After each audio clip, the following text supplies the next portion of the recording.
Hello, and welcome to Badger Talks Lives, which brings exciting happenings, resources, and talent from your UW flagship campus to the people of Wisconsin and beyond. I am Barney Schiffrau from Wausau, Wisconsin. I'm a rising junior studying molecular biology in the UW-Madison College of Letters and Science. Today, it is my pleasure to introduce UW-Allen Centennial Garden Director, Ben Futa. Today, Ben will be taking us on a virtual walk through the garden, talking about, among other things, how this beautiful space builds community and how, in a changing world, our gardens and gardeners have an opportunity to cultivate spaces that are more than simply the sum of their plants. Ben is passionate for connecting people to plants and has experience working in a range of public gardens. Ben's primary interests lie in the power of urban gardens to transform their communities and landscapes. Please welcome Ben Futa. All right, good afternoon, everyone. Thank you, Barney, for that awesome intro. And again, it's my pleasure to be with you all virtually today. Again, my name is Ben. I'm the director of the Allen Centennial Garden. And before we jump in today, I want to give you just a bit of background on who I am as well. So I've been with the garden now for about 5 years. And so I've been in public gardens, in public horticulture now for over a decade. And connecting people to plants and one another, as Barney said, is really my passion. And so this really is the work that we've tried to sort of bring through the Allen Centennial Garden, and it's something that I'm excited to share with all of you today. And so to start us along our journey, I'm actually going to pull us back far beyond the garden to sort of really look at the bigger picture that's going to inform what we're thinking about. And this quote by Martin Luther King Jr. is something that I've actually used in this talk for years. And in this particular moment in time, it seems that this is even more relevant to how we think about gardens and public landscapes. This idea that gardens certainly are good at keeping us on our toes. They're good at never letting us down in that way, but also they're this font of eternal hope. Gardens are defined by eternal renewal. They're defined by eternal rejuvenation, and they're defined by infinite adaptability and resiliency.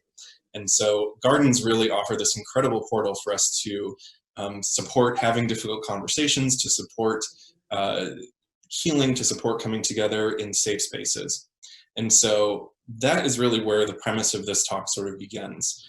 And I actually want to start by taking you through a few gardens in various places. The first here, if anyone recognizes that is the Empire State Building in the background.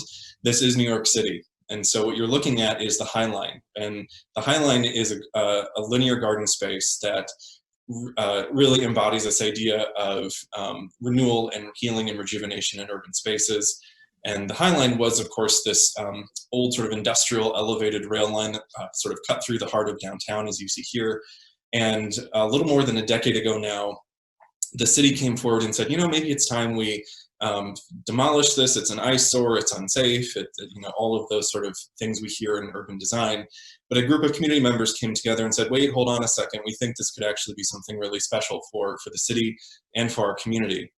And so several years and fundraising development later, the High Line is now, I believe, a 3-mile long sort of linear garden in the sky, really, in a city space. Again, bringing gardens and nature to people from in a space you would never expect to see it before. Sort of an unintended consequence of the High Line. And the High Line was really one of the first of these public green spaces to really look at creative renewal and creative sort of urban regeneration. What they didn't realize is that as a result of this, we also found what we're now sort of calling environmental gentrification along the way, where now, thanks to this beautiful park and garden, property values begin to rise, local businesses experience pressure. And so the High Line has, to their credit, done a lot of work to, when they began to recognize what was happening, they began a lot of work to really be a leader in their community in that way.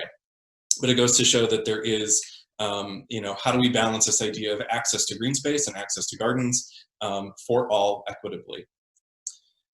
Another space that, for those in the Midwest, we might be a little more familiar with is here in Chicago. And so if you might recognize this pit in the ground, this parking lot and rail depot, this is the future site of what is now Millennium Park, and specifically also the Lurie Garden. And so if you weren't familiar with this, all of Millennium Park is a green roof. So it is built over over this parking structure, and the rail yards are still there. They're just buried several stories below the ground. But again, the park has sort of elevated this idea of exceptional horticulture, exceptional art and design and culture. It's free and open to all of Chicago, and the city and tourists have really, of course, embraced the space. It was either last year or the year before, I believe the park clocked about 16 million visitors coming through its gates. And so as a result of that, you have everything that Millennium Park is doing in all of its spaces, but you also have areas like the Lurie Garden, which we're seeing here.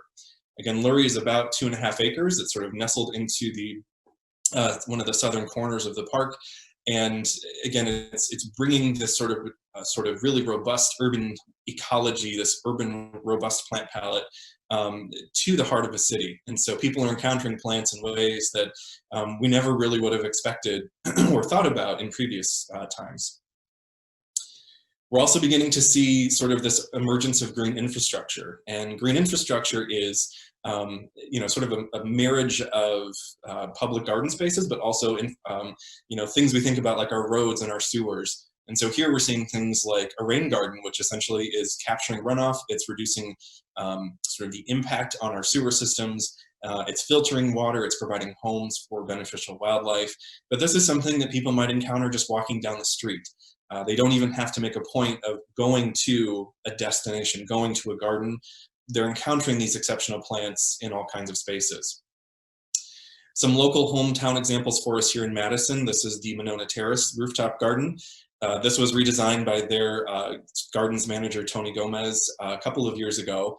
This had been a fairly sterile landscape of non-native plant material, and Tony has totally transformed this to showcase native species, prairie species, things that, as he says it, Frank Lloyd Wright were a garden designer, how would he design? And so these are, again, a lot of our Midwestern native species. There are also a lot of cultivars of our Midwest native species. So variations that work well for the really unique, again, roof garden environment that is Manag Terrace. Here on the UW campus, this is one of our green spaces with opportunity.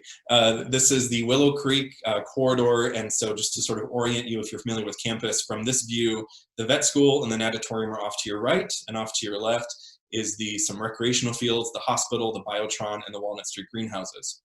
And so the recent UW campus master plan that was completed a couple of years ago is envisioning this space as, again, rebuilding sort of pedestrian connections to natural spaces, while also enhancing this waterway's ability to filter debris and sediment before it enters the lakes. And so this project is, again, part of a bigger campus master plan that really looks at how we can amplify all of our campus landscapes to be these really rich ecological horticultural spaces.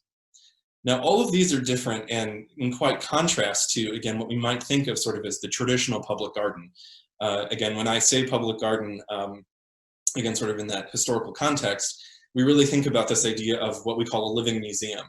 And so this is the map of the Chicago Botanic Garden, for instance. And, for many people, when I use that term living museum to describe a garden, I get some interesting reactions.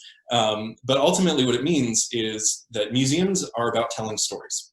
Museums collect objects, and those objects allow us to, again, have conversations and tell stories about our natural and cultural commonwealth. And so walking through this garden, you see all of their different labels, the conifer garden, the lakeside garden, the Japanese garden. All of these spaces are like walking through galleries in an art museum or galleries in a history museum. They each have different themes, and the gardens allow them, and the plants allow us to tell different stories. And so this is sort of traditionally how we've thought about this idea of public garden. It's a place you have to make a point to visit. You have to sort of walk in a gate of some kind. But again, what we've just seen in all of those other examples is that we're beginning to encounter public horticulture, exceptional public horticulture. It's in all places. It's no longer relegated just to sort of these botanical sanctuaries and living museums. And so this is sort of what we see through the Allen Centennial Garden, this idea that how we experience horticulture is changing, especially in our urban spaces. Again, this idea of green infrastructure is bringing residents closer to nature than ever before, and how we manage those spaces and how we amplify those spaces and systems really requires an interdisciplinary approach. When you're working on a place like the High Line or the Lurie Garden, you're gardening, you're not just gardening. There is elements of communication, there's elements of culture, there's elements of so many, again, interdisciplinary, interconnected skills that really what we're looking at and thinking about for these future leaders and future gardeners who will really work in managing these spaces. And so this brings us to this other sort of startling statistic that, and again, this is from 2016. This is data from what's called the Seed Your Future Initiative. And they found that 61% of the job openings, sort of annual job openings in food, agriculture, natural resources, were going unfilled. And this was due in large part to a lack of qualified candidates. And Seed Your Future was sort of kicked off several years ago by a cohort of public gardens and a sort of other horticulture industry, realizing that there is this gap. We have a need for talented sort of rising leaders and rising professionals, and we were seeing sort of this, this drought, if you will. And Seed Your Future was founded to understand that disconnect and then to start to propose solutions. And so fast forwarding another couple of years, and so this was data from last year, 2019, what they found in doing a lot of their research is that the overall number of undergraduate students studying horticulture was stable. This is after several years of horticulture departments either merging or disappearing in the years prior. So it was a really, we're coming off of a very challenging time for a lot of horticulture programs in higher education. But what they also found is that for those departments that were still around, most of the students were arriving in the department as incoming freshmen, certainly, but almost a third were internal transfers. So again, these were students who maybe started as an undecided or came to horticulture after discovering what it was after being on campus.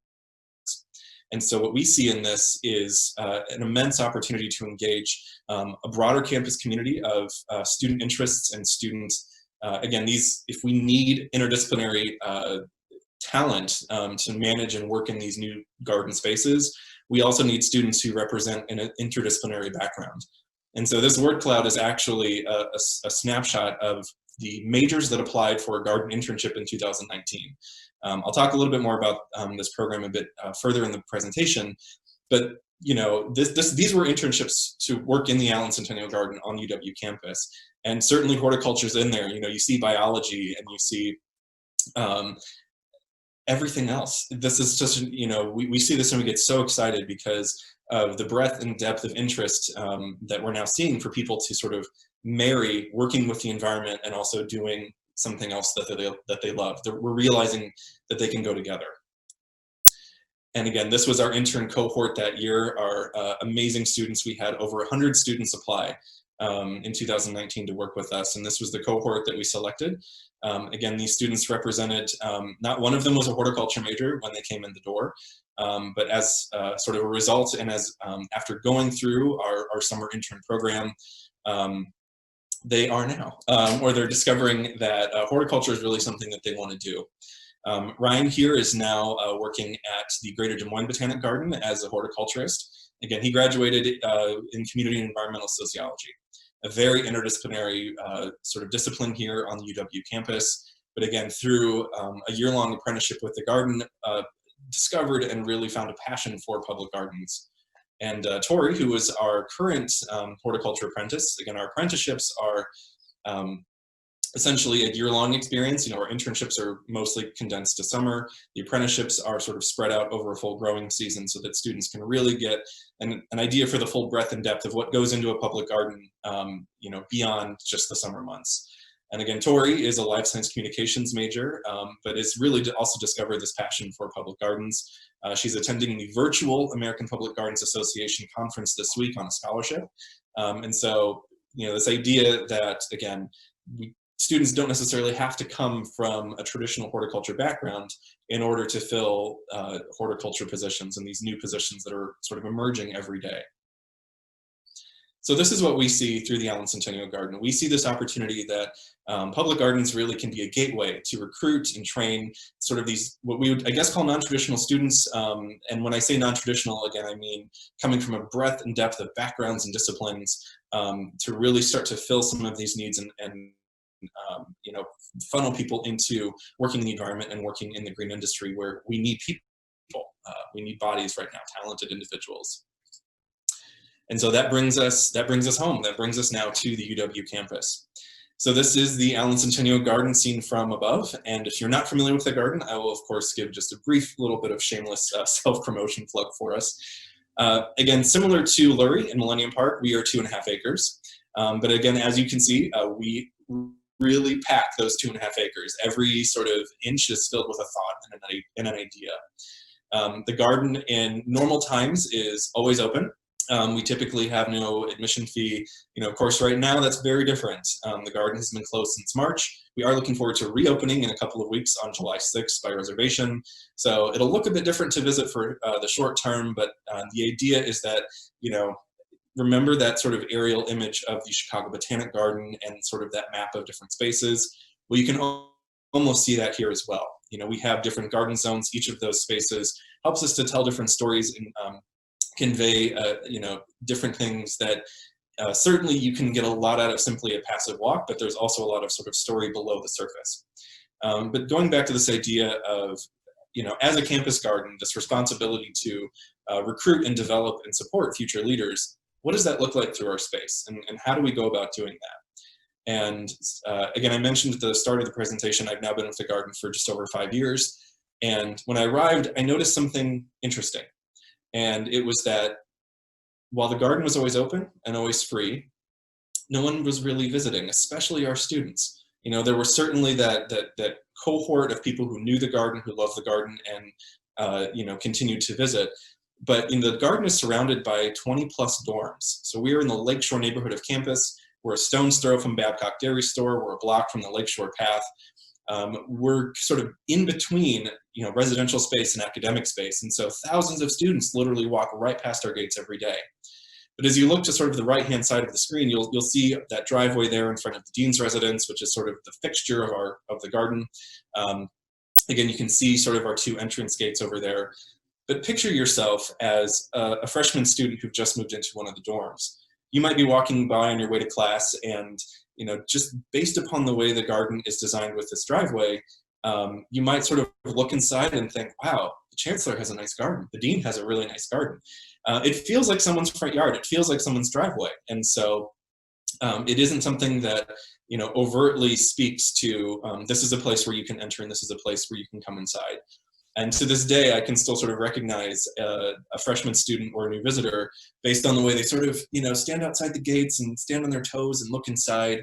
And of course, that's happening much less frequently now. Now people are just walking in and they're embracing the space. But that wasn't always the case. But how did we get from this point of, students really not realizing we were open or for them to being a place that students now embrace when they're on campus? And so really that's the story we're sort of going to look at today as we walk through the garden and look at the work we've done over the last few years. Yep, there we go. So for us, we sort of see a funneled approach essentially to engaging people with the world of plants and engaging our students with what it means to be a gardener in the days going forward. But it begins from this idea of just becoming exposed and aware that gardens are a place that you can visit, that gardens are a thing. Again, imagine growing up in a city where maybe you didn't have access to green space.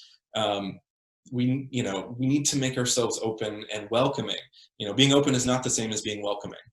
And so to accomplish this, to make ourselves a bit more welcoming of a space, we started to partner with students. We started to hire new students for our staff, and we essentially asked them to create programs for their peers. We don't know what students want. We aren't living their experience right now. So for us to stand back as adults and say, we're going to plan all of these things for students is not entirely genuine. So we see our role as more of one that elevates and amplifies what students want to achieve through our space. And so this image was from one of our first events, an open mic night that was planned and orchestrated by a combination of student orgs. Again, dozens of students enjoying a wonderful spring evening in the garden, fire pits, bonfires, s'mores. It was simple, but very effective in terms of showing people that this was a space you can come back to anytime. Another thing we found that has worked beautifully and amazingly for engaging students in the garden is dogs. I mean, no surprise, right? But we've been very lucky in partnering with a local organization called Dogs on Call.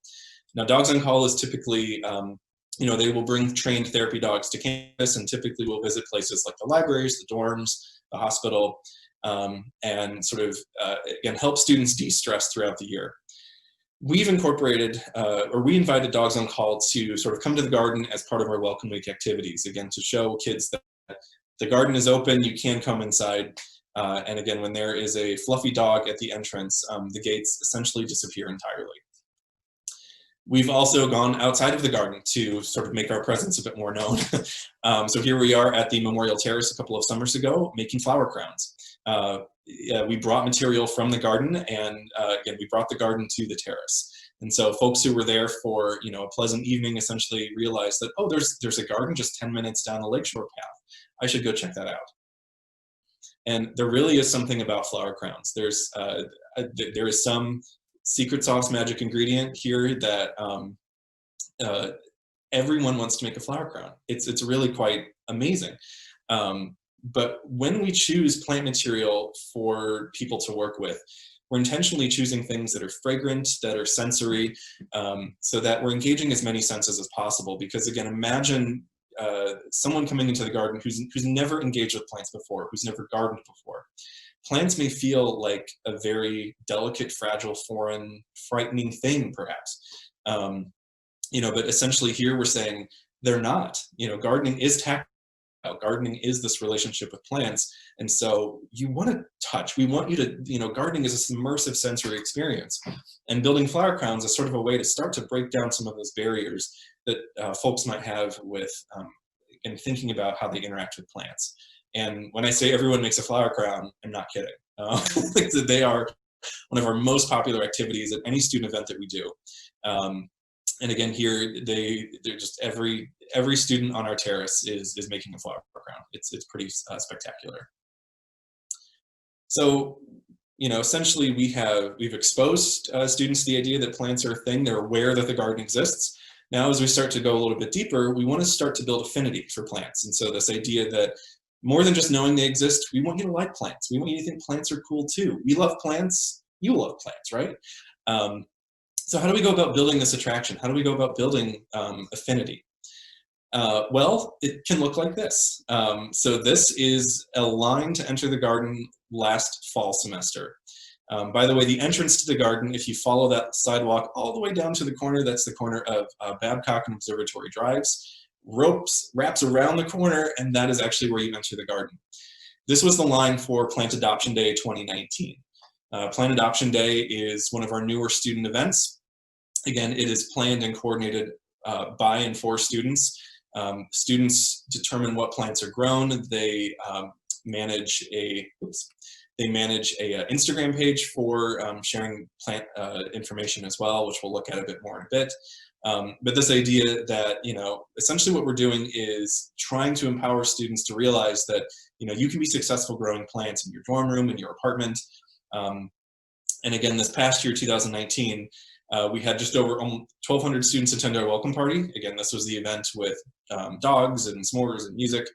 Almost 2,000 students adopted a plant at Plant Adoption Day a week later. We had nearly 200 students sign up with an interest of volunteering with us. Again, we had more than that 100 intern applications for those 2019 season.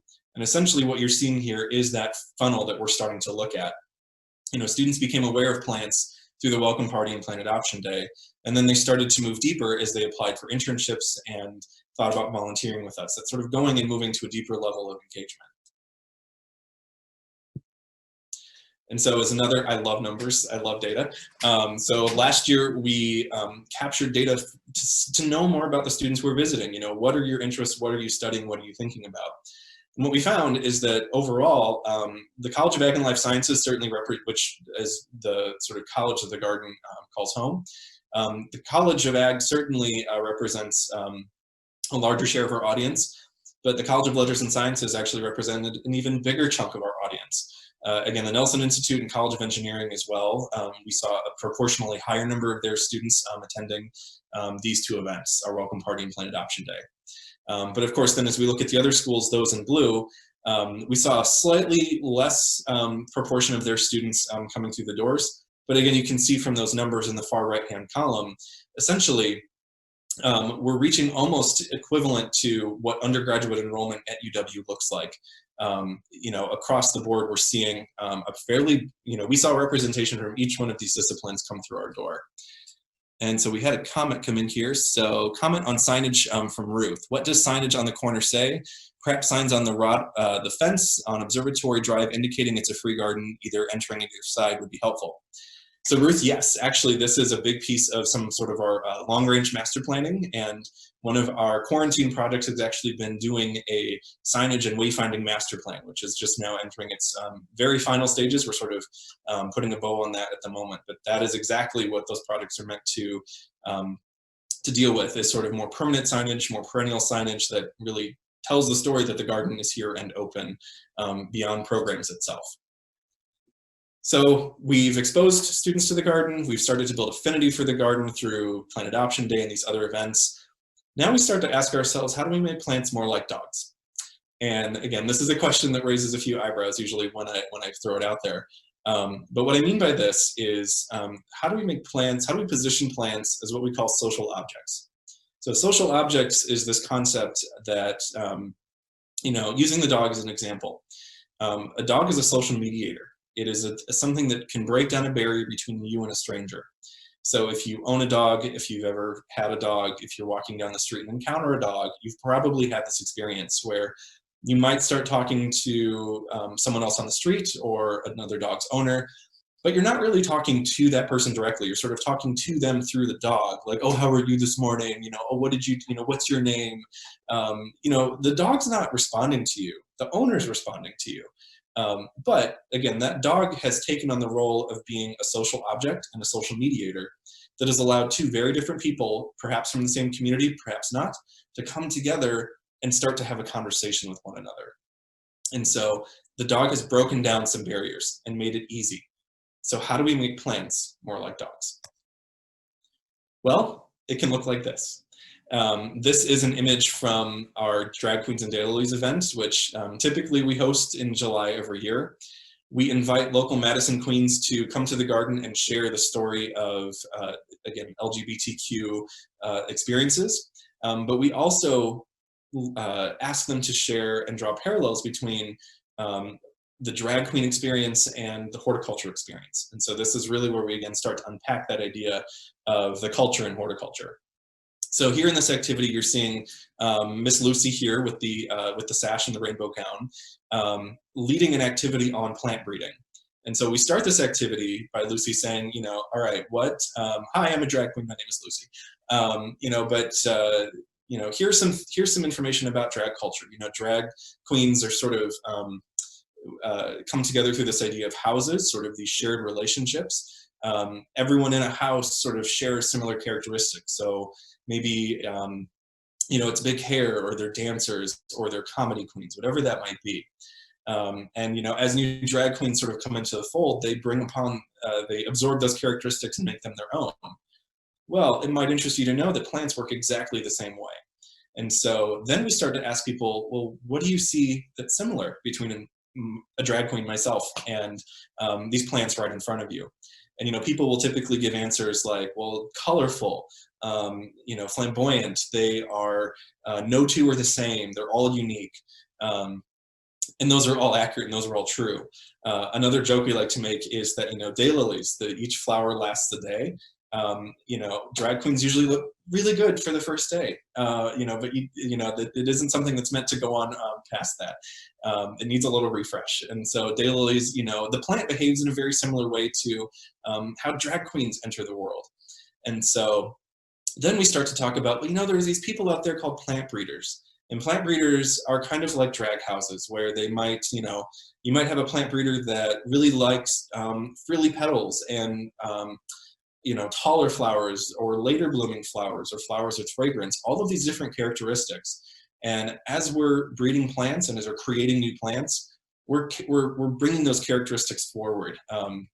This idea of family resemblance and sort of inherited traits is something that essentially herited and adopted traits are things that we're sort of talking about through this activity. But again, bridging, again, sort of horticulture, this bigger idea of what culture is, with the idea of horticulture as well. And so at the end of the activity, we give everyone paintbrushes and we invite them to move pollen from one plant to another, essentially completing and getting the full experience of what it means to, again, do plant breeding. So we also embrace a methodology. If you hear dogs in the background, they're excited. We also embrace this methodology that we call Of By For All. And this is actually a nonprofit initiative that spun up a few years ago and is led by one of my personal museum champions, Nina Simon. And essentially it's this idea that, you know, while we understand and recognize that museums are not built to be community centers, they certainly can be at the center of their community. And that's something that Of By For All thinks about and takes very seriously. But the idea is that this is a simple equation, this is a simple formula. To be for all, to be for everyone in our community, we must first be representative of them and create things with them. That is sort of the by element in order to be for them. And again, this is the same method that we've sort of brought to use in the garden space itself. You know, I mentioned Plant Adoption Day a few minutes ago. This is Sam. He was our plant adoption intern for last season, 2019. Again, Sam led all aspects of this event, everything from growing the plants and choosing which ones would be given away, to managing an Instagram page, which is sort of a helpline and support portal for new plant parents, specifically on campus. So again, this is a place where students can ask questions, can get support, can get to share their plant stories. And again, it is a authentically student experience. You know, us as staff, we sort of stand back and say, do you need anything? And we let them, you know, we're there to ensure that they're successful. That is our role as staff in the garden. So we're moving down this funnel, we're moving down this channel. We've sort of gone through all of these stages. Plants are like dogs, now what? Sort of what is this deepest level that we're ultimately searching for? And it's this idea of ownership. When someone feels that they own the garden and love the garden space and plants like we do, that is what we sort of define as our moment of truth. That's when we know that we've sort of how we define success. So what does that look like? Well, in one way, it can look like this, where we essentially, in a normal year, would ask students to plant a segment of the garden with us before they leave for summer break. Again, Nina Simon, the founder of Up By For All, one of her favorite quotes of mine is this idea that when you give someone a special tool that makes them feel valued, it transforms what they do in return. Good design can elevate us to share of our best selves in a way that lousy design cannot. And so this idea of simply inviting students to plant alongside us to help the garden come together, students will come back in the fall and say, where's that thing I planted? I want to see it. I want to check in on it. And of course, when they put it in the ground, it was only a few inches tall, but when they return, it could be several feet tall. The garden looks very different. And so they really can get a sense of the passage of time and how gardens change over time as well. As we also think about, again, plants as social objects, but also plants with a lot more meaning and a lot more depth. This was an installation from several years ago that we call our wish tree. And again, a wish tree is something that certainly other public spaces and other gardens have done over time. But the idea is pretty simple. You can see there on the left, there's a little sort of chalkboard prompt, and we gave people little wristbands to sort of write their responses. And these are, wristbands you would get if you go to the fair or festival or something like that. And each month the prompt would change. This first one was, what do you wish for your health? We did other things like, what do you wish was less scary? What do you wish for your future? Those types of things. And what we found is that in very little time, the tree was full in just a couple of months. So this, I believe, went up in June and was up through early October. And in that time, we had more than 2,000 wishes shared with us. Many of these wishes were shared by repeat visitors. Many of them were shared in different languages. Many of them were sharing things that you might expect. What do you wish for your health? I want to lose 10 pounds, or I want to run a marathon. And those are certainly admirable goals. Those aren't, bad things by any stretch. But we also had people share really very deeply personal and very intimate things like, I've just been diagnosed with cancer and I want to make the most of the time I have left. Now, there's a part of me somewhere that feels that person didn't go to the garden that day planning to share that story in the way that they did. They may very likely have gone to the garden to find respite, to find calm, to reflect and relax, which certainly are things that are crucial and core to the garden experience. But again, they didn't necessarily come there planning to share their story. But because of the design experience we provided, because of the tools that we provided that made them feel that their story was valuable and worth sharing, they shared it with us. And there's 2,000 more just like them. So now this tree on our terrace is no longer just the linden that hangs out in the corner. It is the wish tree. The tree has all of the sort of pent up social energy, all of the stories and all of the intention and the emotional, a tree can carry emotional baggage in a way that humans haven't quite figured out yet. Trees don't mind. They do really well with it. And so, this tree now has a special significance and a new significance for anyone who visits the garden and contributed a wish. But again, the tree is also a social object. And so people, as they were writing wishes at the same time, would start to talk to one another. Well, what are you wishing for? Oh, that's interesting. Well, why are you wishing for that? Again, it's become a social mediator, and suddenly we've positioned the plant to be the dog in this instance. Again, we see that as a really powerful thing. Start to see the plants in their environment from that perspective, and not just green stuff in the background or a backdrop to the rest of our lives. And so this is really where we bring this idea home. Through all of this, as we sort of go through these movements and go through this work, this idea that horticulture really can become more than the sum of our plants. Gardens, and really through gardeners, will save the world in this way. Gardens heal, gardens provide respite, gardens are homes for broader wildlife. They provide food, they clean our air and water, and at the end of the day, they're simply beautiful, which is powerful all in of itself.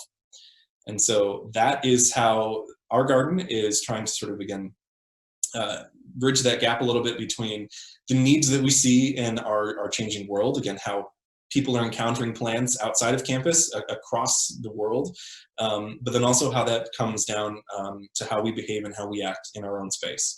And so that is what we're up to. And again, I'm happy to field a few more questions if folks have any interest. Otherwise, that is what we have for you today. Again, the garden will reopen July 6th by reservation. Those full details are on our website. If you'd like to stop in and see us, we would love to see you. We've missed you. It's been a long few weeks, months actually. Oh, time's fluid. All right, so I don't see any questions at the moment, but again, thanks all for joining us, and we will see you soon. Take care.